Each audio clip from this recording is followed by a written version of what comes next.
অর্থাৎ বৃহস্পতিবার সকাল থেকে পুরো দিন, বৃহস্পতিবার পূর্ণ যে যোগ আমরা বলি সেই শুভ লগন বৃহস্পতিবার পুরো দিন।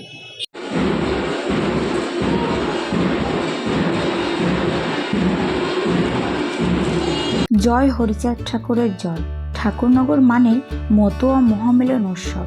এখানে বছরের একটা দিন দেশ বিদেশ থেকে কোটি কোটি ভক্তের সমাগম ঘটে। তিথি অনুসারে শ্রী শ্রী হরিচাঁদ ঠাকুরের জন্মতিথি সারা বিশ্ব জুড়ে পালন করা হয়। এই উৎসবের মূল কেন্দ্র থাকে কামনা সাগর নামে এক জলাশয়। মতুয়া সংঘ ভক্তদের কাছে শ্রী শ্রী হরিচাঁদ ঠাকুর কলিযুগের শ্রীহরির পূর্ণ অবতার। প্রতি বছরের ন্যায় এবছরও হরিচাঁদ ঠাকুরের জন্মতিথি উপলক্ষে ঠাকুরনগর ঠাকুরবাড়ির মাঠে বসেছে এক বিশাল মেলা। তো সেই মেলার কাজ কতদূর এগুলো বা এই ঠাকুরনগর খুব সহজে কিভাবে পৌঁছাবে এবং এবছর ঠাকুরনগর মেলায় কি হতে চলেছে পুরো ইনফরমেশন থাকছে আমার এই ভিডিওতে। তো hello everyone, welcome back to my channel ফ্রোজি পূজা।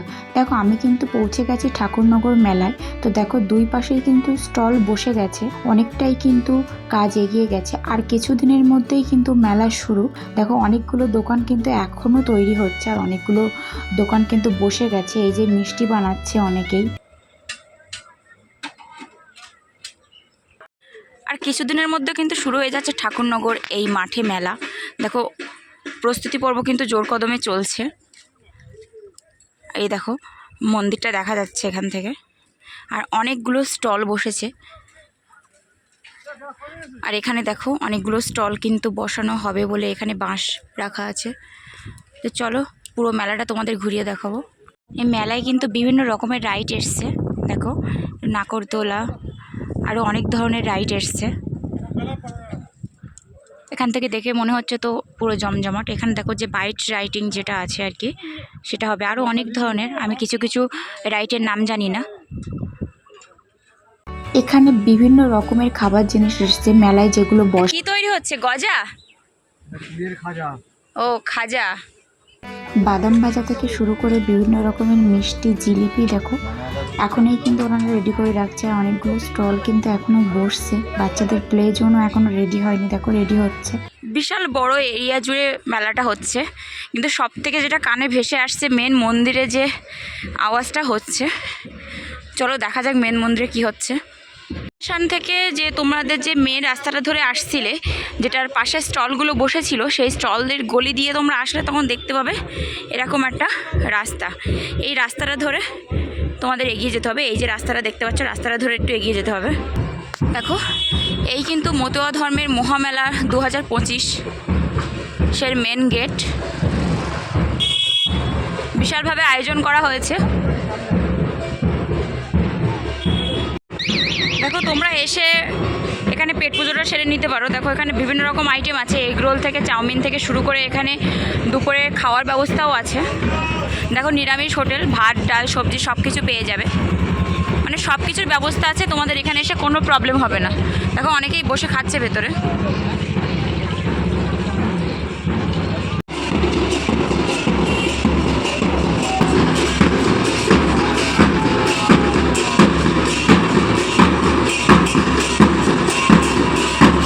গেট থেকেই ঢুকে তোমরা দেখতে পাবে অনুসন্ধান অফিস। এখানে অনেকেই রেস্ট নিচ্ছে বা অনেকেই এখানে থাকছে। দেখো এখানে লেখা আছে শ্রীধাম ঠাকুরনগর ঠাকুরবাড়ি। দেখো চলো ভেতরে যাওয়া যাক।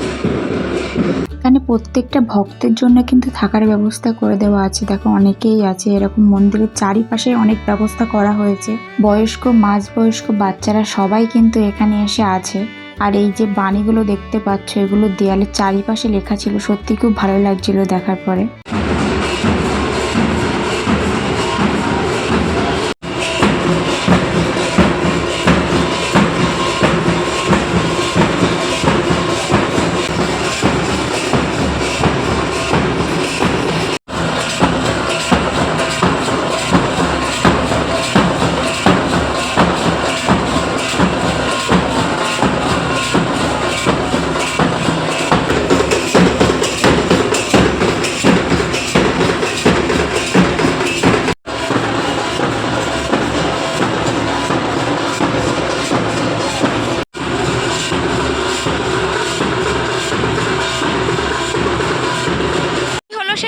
মন্দির, আর তার পাশেই হলো কামনা সাগর।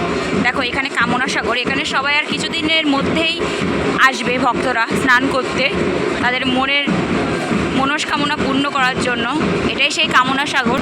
এখানে 3-4 লক্ষেরও বেশি মানুষ এসে এখানে স্নান করবে। বড় জলাশয়, এটাই হলো সেই কামনা সাগর, যেখানে মানুষ নিজের কামনা নিয়ে স্নান করে। ওনাদের বিশ্বাস যে কামনা নিয়ে ওনারা স্নান করে, সেই কামনা ওনাদের পূরণ হয়। দেখো অনেকেই স্নান করছে, আর বারুণী স্নানের দিন 4 থেকে 5 লাখেরও বেশি মানুষ এখানে এসে স্নান করবে। তো সেদিনটাও তোমাদের সামনে তুলে ধরবো, সেদিন কামনা সাগরে কত মানুষের ঢল নামবে। আজকে কিন্তু পুরো ফাঁকা, আর মাত্র 3-4 দিন বাকি। তো চলো পুরো প্রস্তুতি পর্ব তোমাদের ঘুরিয়ে দেখাই।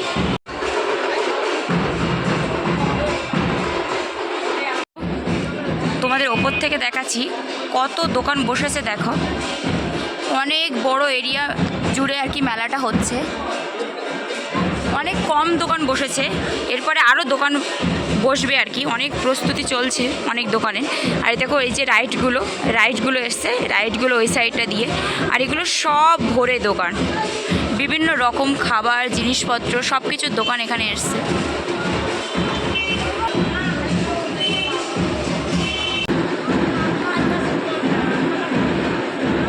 পূর্ণব্রহ্ম হরিচাঁদ ঠাকুরের আবির্ভাব ঘটেছিল মধুকৃষ্ণা ত্রয়োদশীতে। আমি একটি গানের লাইন বলে আমি ভিডিওটি শুরু করব।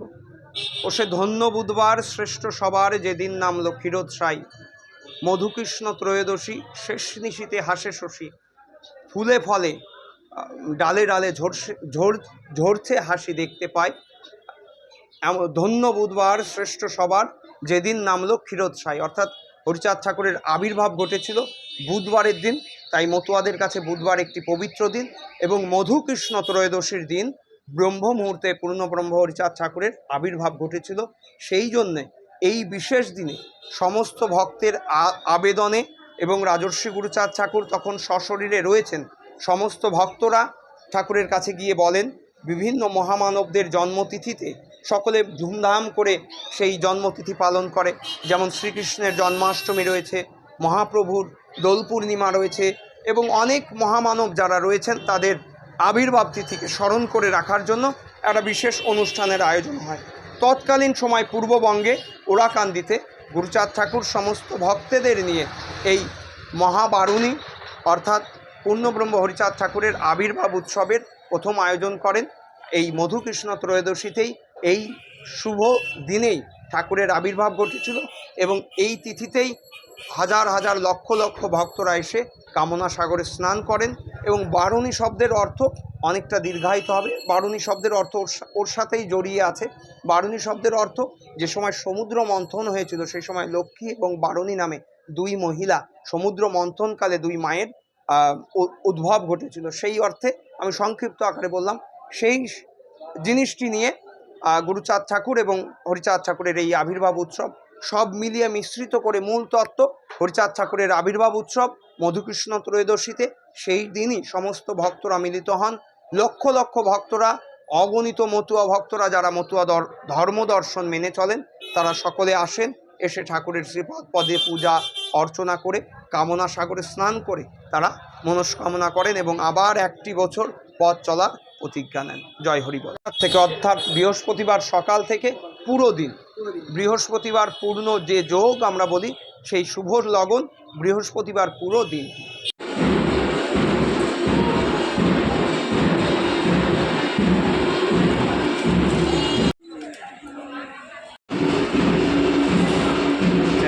দুই সাইডে এরকম বড় বড় ঘন্টা আছে, আর এরকম কাঠের টেক্সচার দিয়ে মেন গেটটা সাজানো, বিভিন্ন রকম কাঠের খোদাই করা আছে। দেখো হরিচাঁদ ঠাকুরের প্রসাদ আর ফুল পেয়ে গেলাম। আর এখানে অনেক ভক্তবৃন্দ কিন্তু ফটো তুলছে ঠাকুরের এখানে। তোমরা একটু ডান সাইডে আসলে দেখতে পাবে এরকম ধরনের একটা জানলা, যেটা খুব সুন্দর কাঠের কারুকার্য দিয়ে তৈরি। দেখো তোমরা কাছে গেলে দেখতে পাবে যেরকম দরজার খুব সুন্দর কাঠের কারুকার্য, সেরকম জানলারও খুব কারুকার্য আছে। এমনকি ওপরে যে ওপরের স্লিংটাও কাঠের কারুকার্য, সত্যিই খুব সুন্দর লাগছে। দেখো কাঠের কারুকার্য। যে মতুয়া সঙ্গের যে ভক্তরা ওনারা কিন্তু ওখানে নাচ করছে। পূর্ণব্রহ্ম শ্রী শ্রী হরিচাঁদ ঠাকুরের 214তম আবির্ভাব উৎসব এবং মতুয়া ধর্ম মহামেলায় সকলকে আমরা স্বাগত জানাই এবং সকল যারা চ্যানেলের মাধ্যমে দেখছেন বা দেখবেন সকলকে সভক্তি প্রণাম জানাই। পূর্ণব্রহ্ম হরিচাঁদ ঠাকুরের আগমন কেন ঘটলো, কেন তিনি আবির্ভাব হলেন, এই কথা বলতে গেলে প্রথমেই যে কথা আসে, অন্ধজনে দিতে আলো অমানিকে মান, ওরা কান্দি অবতীর্ণ হলেন হরিচাঁদ। হরিচাঁদ যে আলো প্রথম জ্বালিলে, গুরুচাঁদ শতগুণে বর্ধিত করিলে।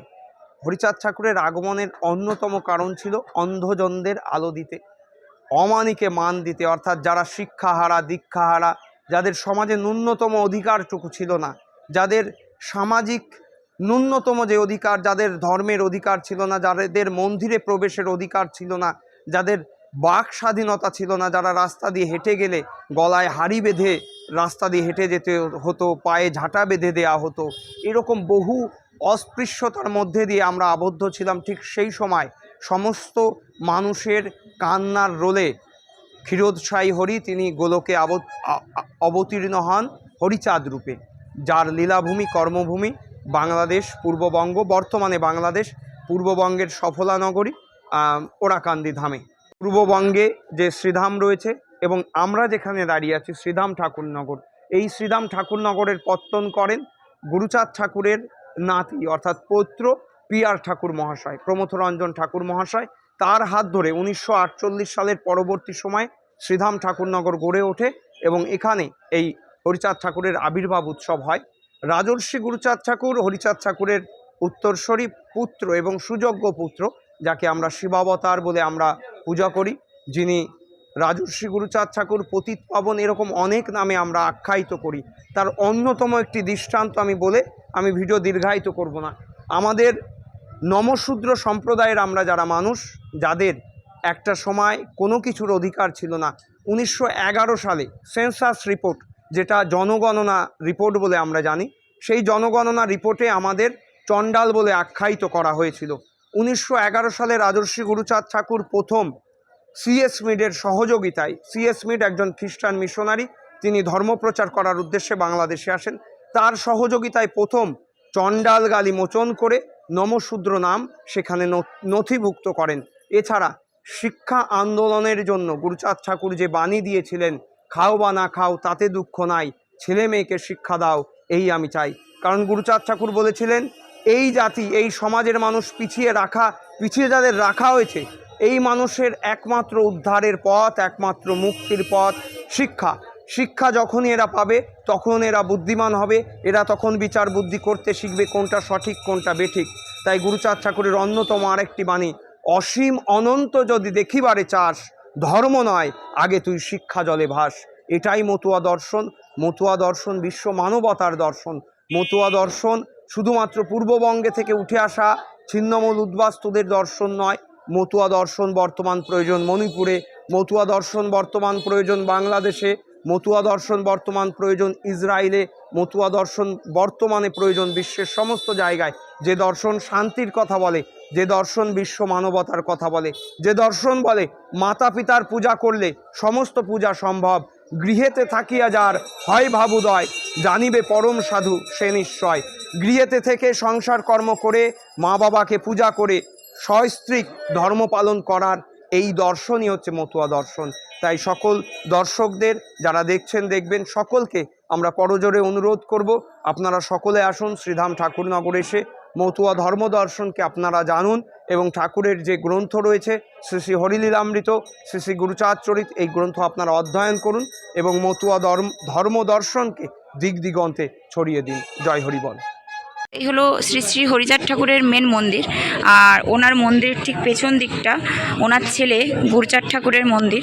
তো চলো গুরুচাঁদ ঠাকুরের মন্দিরটা তোমাদের দর্শন করাই।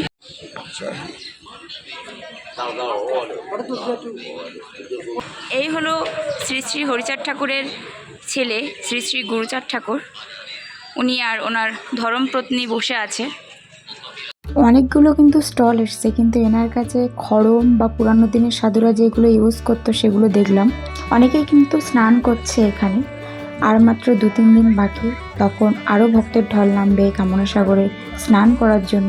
কিন্তু আমি তো স্নান করতে পারবো না, ওই জন্য একটু মাথায় জল দিয়ে নিচ্ছিলাম কামনা সাগরে, আর পাটা ধুয়ে নিচ্ছিলাম। সত্যি জলটা খুব ঠান্ডা পরিষ্কার। এখানে কিন্তু অনেকেই এসে থাকছে এই কামনা সাগরের পাড়ে।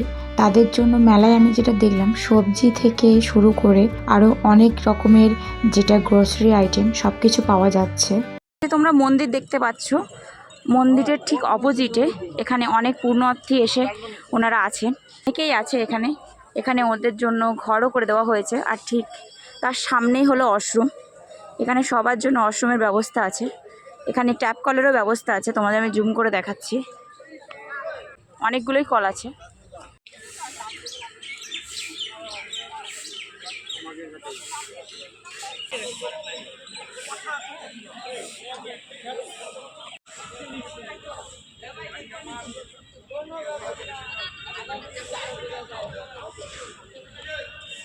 শ্রীধাম ঠাকুরবাড়ির ঠাকুরমহল, যেটা নতুনভাবে সাজিয়ে তুলেছে মতুয়া উৎসবের জন্য। খুব সুন্দর করে দেখো, ফুল দিয়ে গেটটা সাজানো হয়েছে। আর ভেতরে অনেক ভক্ত এখানে আসছেন। এখানে অনেক থাকার জায়গাও আছে। কি এখানে এসে আসেন আপনারা? আজকে এসছেন? আচ্ছা, তো এরকম জলের ব্যবস্থা করা আছে? ওই ঠাকুর বাড়িতে এরকম জল দিচ্ছে? আচ্ছা, তো আপনারা স্নান করে তবেই যাবেন? আচ্ছা, ঠিক আছে। ঠাকুর বাড়িতে এরকম জলের পাউচ টাইপের দেওয়া হচ্ছে, যেরকম গঙ্গাসাগরে আর কি দেওয়া হয়। তো এটা বেশ বড় একটা পাউচ। তো এরকম জলের ব্যবস্থা করা হয়েছে পুণ্যার্থীদের জন্য।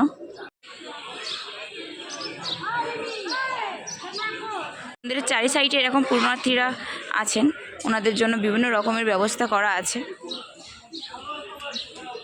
মতুয়া সংঘের হেড অফিস এটা, ঠাকুরনগরে।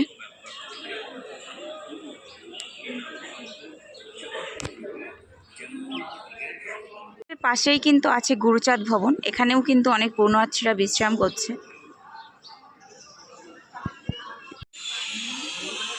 আর এই হলো শ্রী শ্রী রঞ্জন ঠাকুর স্মৃতিঘাট।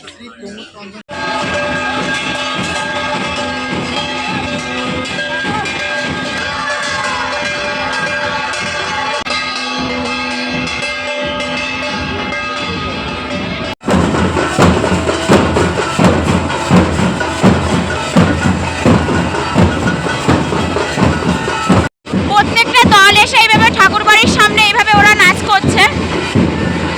মন্দির দিয়ে আসলে তোমরা দেখতে পাবে এরকম ধরনের একটা স্টল, হ্যাঁ, যেখানে তোমরা কালকে থেকে আর কি শুরু হবে, মানে 26 তারিখ থেকে আর কি শুরু হবে।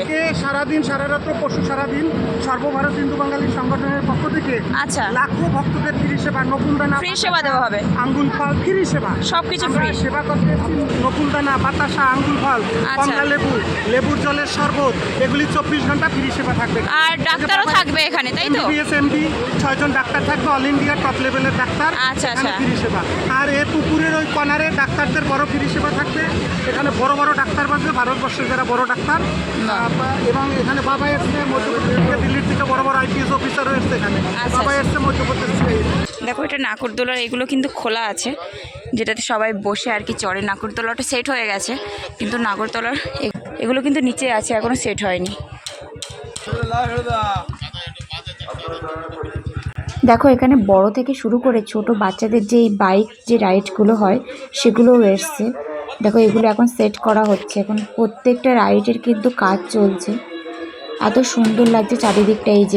এই যে কার রাইড, এরকম ধরনের 3-4 রকমের রাইড এসছে বাচ্চাদের জন্য। দেখো, এখানে মরণকূপও এসছে। মরণকূপ ছাড়া আরও বিভিন্ন রকম রাইড এসছে এখানে, যেটা প্রত্যেকটা বাচ্চা চড়তে খুব ভালোবাসে। এটা হলো টয় ট্রেন। বাচ্চাদের সাথে সাথে বড়দেরও এটা খুব পছন্দের। বিভিন্ন রকমের রাইডের পাশাপাশি তোমরা এরকম ধরনের স্টল পেয়ে যাবে, যেখানে তোমরা ব্রেকফাস্ট, লাঞ্চ এবং ডিনার সেরে নিতে পারো। এবার তোমরা জেনে নাও খুব সহজে এই ঠাকুরনগর মতুয়া উৎসবে কী করে পৌঁছাবে। তো আমি এখন দাঁড়িয়ে আছি শিয়ালদা স্টেশনের 14 নম্বর প্ল্যাটফর্মে। এখান থেকে আমাদের ট্রেনটা দিয়েছে বনগা লোকাল। তো এই ট্রেনে করেই আমি যাবো। দেখো, ট্রেনটা দাঁড়িয়ে আছে। তো তোমরা যারা শিয়ালদা থেকে যাচ্ছ তারা কিন্তু অবশ্যই সিট নিয়ে বসে পড়ো, কেননা এই ট্রেনটা খুবই ভিড় হয়। দেখো, আমি কিন্তু ফাইনালি পৌঁছে গেলাম ঠাকুরনগর স্টেশন। আর যেদিন বারুণী স্নান হবে সেদিন অনেক স্পেশাল ট্রেনও দেওয়া হবে যাতে পূর্ণার্থীদের কোনো রকম কোনো অসুবিধা না হয়। দেখো এই দিকটা হলো শিয়ালদা স্টেশন। শিয়ালদা স্টেশনের দিক থেকে 1 নম্বর ধরে বনগাঁর দিকে আসতে হবে। বনগাঁর দিকে এসে এই যে দেখতে পাচ্ছ 1 নম্বরের ঠিক লাস্টের দিকটা আসলাম, মানে বনগাঁর দিকটা আসলাম। এসে দেখো এখানটায় বাড়ি হচ্ছে, হয়ে যে এই রাস্তাটা আছে এই রাস্তাটা ধরে একটু এগিয়ে যেতে হবে। এটা এগিয়ে গেলেই দেখতে পাবে ঠাকুরনগর মেলার মাঠ। তো চলো যাওয়া যাক। এই ঠাকুরনগরের শ্রী শ্রী হরিচাঁদ ঠাকুরের জন্মতিথি উপলক্ষে যে মেলাটা, সেটা তোমাদের পুরোটা দেখানোর চেষ্টা করলাম। এখানে খুব সহজে কিভাবে আসবে সেটাও তোমাদের সামনে তুলে ধরলাম। আর 27 তারিখে বারুণী স্নান হবে, সেই পূর্ণতিথিতে সবাই কামনা সাগরে স্নান করবে, সেটাও তোমাদের সামনে তুলে ধরার চেষ্টা করব। তো পুরো ভিডিওটা কেমন হয়েছে অবশ্যই কমেন্ট করে জানিও, ভালো লাগলে অবশ্যই সাবস্ক্রাইব করে দিও। আর যদি তোমাদের কিছু জানার থাকে অবশ্যই কমেন্ট করে জানিও যে এই মেলা সম্পর্কে তোমাদের আর কি জানার আছে। দেখা হচ্ছে অন্য কোথাও, ততক্ষণ সবাই ভালো থাকো, সুস্থ থাকো।